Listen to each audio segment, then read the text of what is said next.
Dans cette vidéo, nous allons traiter d'un exercice de géométrie dans l'espace, mais plus précisément, nous allons rechercher la section d'un plan dans un cube. Le cube sera celui que vous voyez à l'écran, en l'occurrence, et nous aurons à notre disposition, outre les sommets, certains milieux d'arêtes, comme par exemple Q, qui est le milieu de l'arête EH, du segment EH, M, le milieu du segment AG, etc.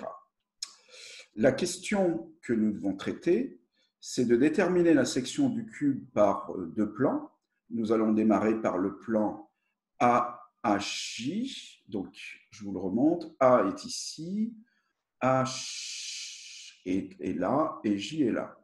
Et pour pouvoir traiter cette question, nous allons utiliser un élément du cours qui dit que si deux plans sont parallèles, alors tout plan séquent à l'un et séquent à l'autre, et leur intersection sont donc deux droites parallèles.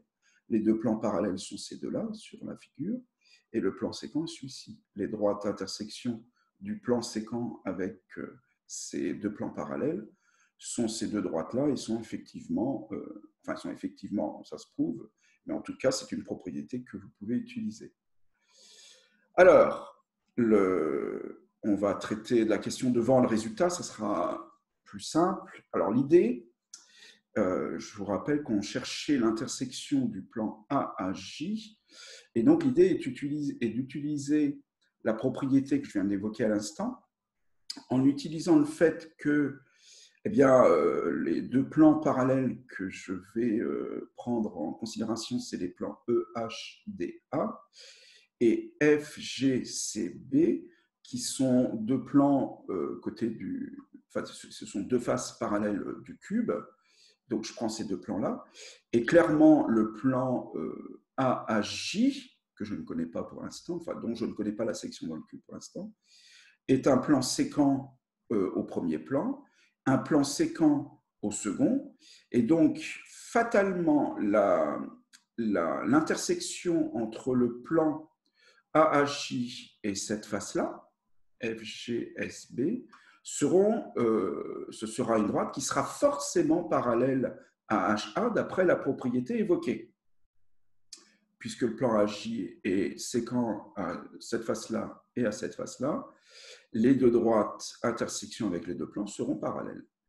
Ce qui nous permet donc d'envisager l'emplacement de P, très précisément, et de dire que la droite H sera donc parallèle, enfin P se situera sur la droite parallèle à H, passant par J.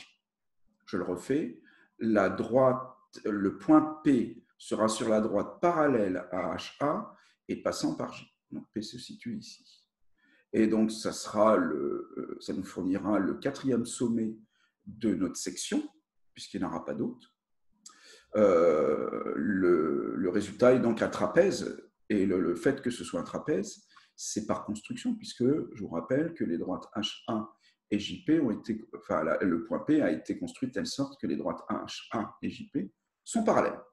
Voilà. On va traiter du petit b. Et le petit b, les arguments sont très ressemblants.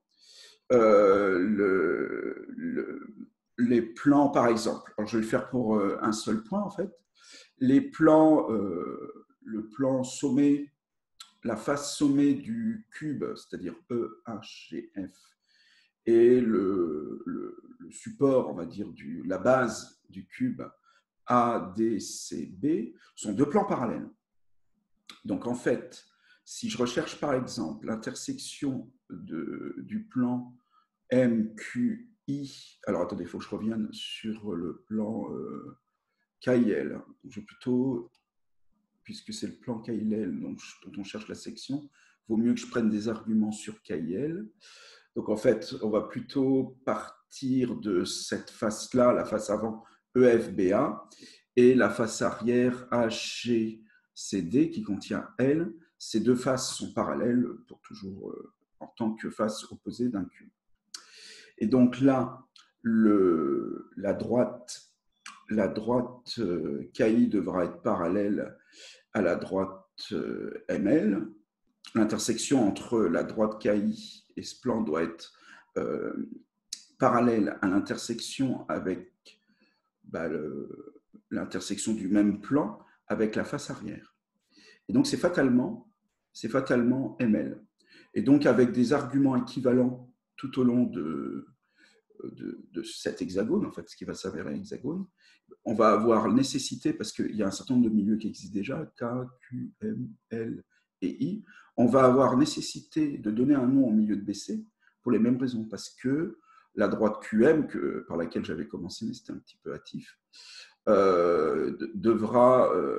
sera parallèle avec la section du plan avec la face ADCB, mais comme on sait que le plan contient également I, donc ça sera le point qui est là, ça sera forcément le point qui appartient à la droite parallèle à QM et passant par I, et donc fatalement I' sera également au milieu de BC, puisque c'était le cas pour les autres points qui se trouvaient au milieu. Voilà. Bon, de toute façon, l'idée, c'était de ne pas faire des démonstrations extrêmement rigoureuses, c'était de tracer cette section. Mais bon, j'ai été tenté de justifier un minimum, même si il faudrait l'écrire et le formaliser de façon un petit peu plus rigoureuse.